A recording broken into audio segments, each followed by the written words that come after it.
First, we're going to talk about something Kyle Shanahan said on the I Am Athlete podcast. If you don't know what that is, that's the podcast with Brendan Marshall. Podcast with Brendan Marshall and Pac-Man Jones is the podcast that Martellus Bennett went on and called Jimmy Garoppolo a bitch. Sorry, but I'm quoting. And then Julian Edelman went on that podcast and said, I can see why Marty would say that. So now Kyle went on that podcast. Tell the good people watching what he said. First of all, let's address the name change. 49ersQCmerch.com. Is that like Meta World Peace? Yes, exactly. It's one name. I have no last name. It's just 49ersQCmerch.com. That's it. I feel like everybody big has only one name. That's right. You've made it. But now it's got a .com too. I think that's kind of next level. Oh, that's a good point. Very good point. .com. Yeah, no, that's very important. Yeah, so he was on I Am Athlete, which, as you know, those guys were there at training camp last week asking questions. I don't know if you got to talk to them at all or what have you, but they had him on their podcast, and he finally spilled the beans that he was between Lance and Mac Jones basically the whole time. Those were the two. Now, I think that we talked about this a lot, right? And we've kind of gone back and forth as far as what our opinions are and who he really wanted. Ultimately, he did land on Lance as a 49er fan. Thank God for that. But Mac Jones was the other guy. It was never Justin Fields, which is kind of interesting to hear because I know that 49er fans for a long time were pushing that Justin Fields to San Francisco narrative. So it's interesting to hear finally that those were the guys that he was between. Yeah, I mean, it's interesting that he said that. But at the same time, like, why is he talking about this? Like, he's been asked this question a million times, and all of a sudden Brandon Marshall asks it and he melts. Right. I understand why he didn't answer the question for a long time. It's like, who cares? It's in the past, and you picked Trey Lance. So ultimately, it doesn't matter how you got there, and what you need to do is put your full support behind Trey Lance. So when Kyle gives this insight, is he doing what's best for the organization, or is he acting in his own self-interest? I would argue it's the second one, because who cares? Like, all you're really saying is, yeah, I like Mac Jones too, and I had a tough decision on my hands. I had to flip a coin. I don't know. It was tough. Like, really what Trey Lance and the whole Niners organization wants you to say is Trey Lance is the guy. I love Trey Lance. I mean, you can say I like Mac Jones too, but what you say is I love Trey Lance. My favorite quarterback I evaluated. Why can't he do that? That's what Jim Harbaugh did. And I don't even think he meant it half the time, but he understood as a former quarterback that that's what quarterbacks need. Yeah, what do you have to gain? Here's the exact quote, just to be fair. There were two guys that I really wanted, Mac and Trey. They were the two guys that we were locked in on from the beginning. Thanks, Kyle. Thanks, Kyle. I mean, you're right. You can't make up your mind on Jimmy Garoppolo. He's still here. Now you're telling people that it was like, Mac, Trey. Like, not inspiring confidence in Trey, bro. Yeah, these are the little things, right? And I'm big on the little things, and especially when it comes to leadership. And this is that area, Kyle, where I really felt like you made a lot of strides last year, but this is a total regression. Like, why now? Now is not the time. You lie through your teeth. I get you go on these podcasts and they're all about being honest and you're chilling with your boys and whatever. You have nothing to gain from saying that, even if it's the truth, which obviously it is. Even if it's the truth, you have nothing to gain. Literally nothing. All you're doing is alienating your quarterback right now at this moment when he's about to take over your team permanently. I mean, he gets the reputation as being the number one offensive coach in the league, but he's never developed a young quarterback. And this is the kind of stuff we're looking. I'm not saying he can't develop Trey or he hasn't or won't, but we don't know yet. And I'm looking at this and I'm thinking, is this the way to boost the confidence of a 22-year-old first-year starter? Probably not. And again, Kyle's never played the position, and his whole thing throughout his whole career has been keeping it real with vets. He was 29, and he got Donovan McNabb in Washington and was just apparently just eviscerate him in meetings. And McNabb was like, "You can't talk to me that way." And Kyle's like, "Yes, I can. Yes, I can."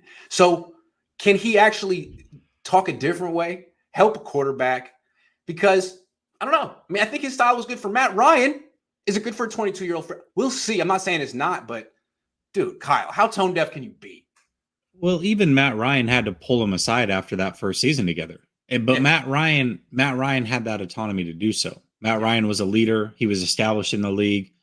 And Shanahan, although was established, he wasn't quite Shanahan yet, right? He hadn't built that fully yet.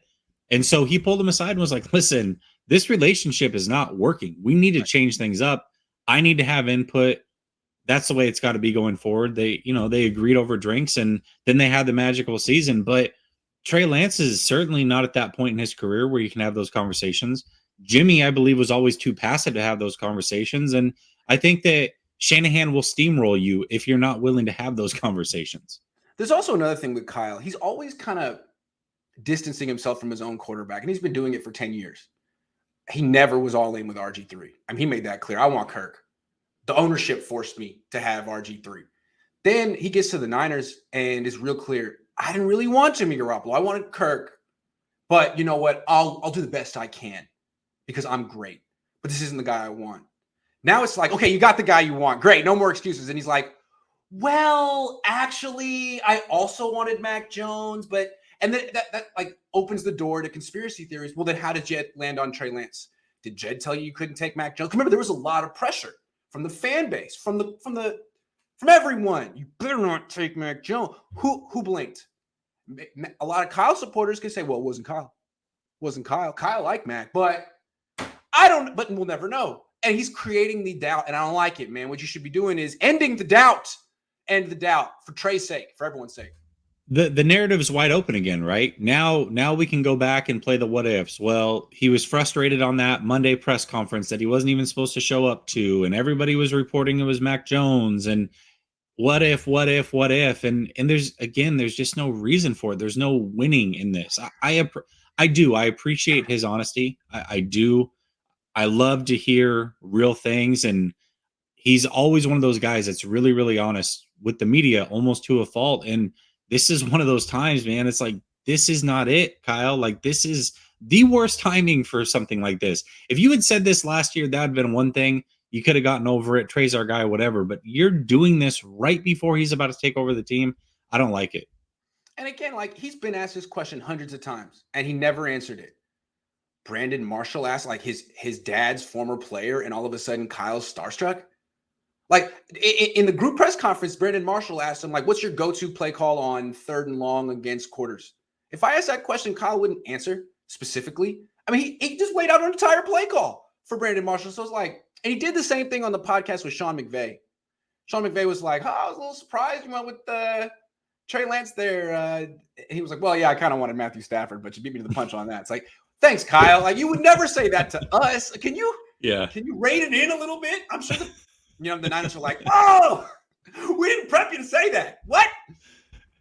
Yeah, absolutely. I mean, end of the day, though, I think most 49er fans are happy with Lance. And I don't know. It's interesting because this conversation came up earlier between some friends and I, and it was before this Mac Jones thing came out.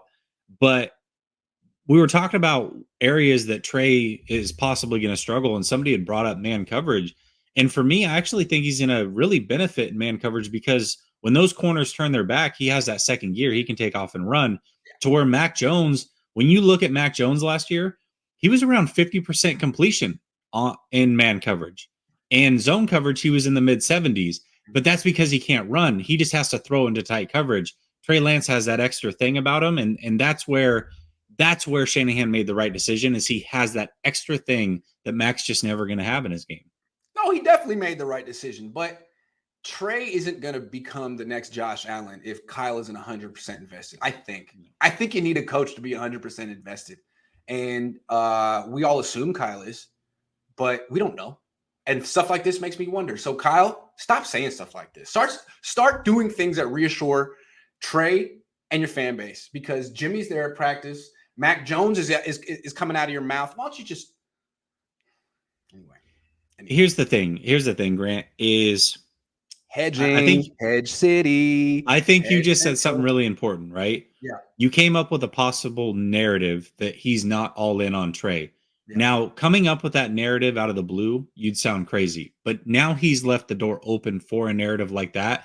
to be brought to the public. And that's the there's issue. a million people on Twitter that are looking to pounce all over something like this. I don't need to say names. For sure. The Mech says Niners After Dark. At least it's dark where I live. It's extremely dark in Oakland right now. No, it's not. But dark's a mind state. It's a state of mind. Niners After Dark is the best, just like Trey Lance. Thank you, Niners. Daddy. One more. El Penguin says, when Niners first drafted Lance, I was relieved that they didn't start him. Had PTSD from the Smith years versus Rodgers. You've helped me realize game reps count. Should have played the kid. Hashtag should have played the kid. That's a shirt. That is a shirt. That's we need that one.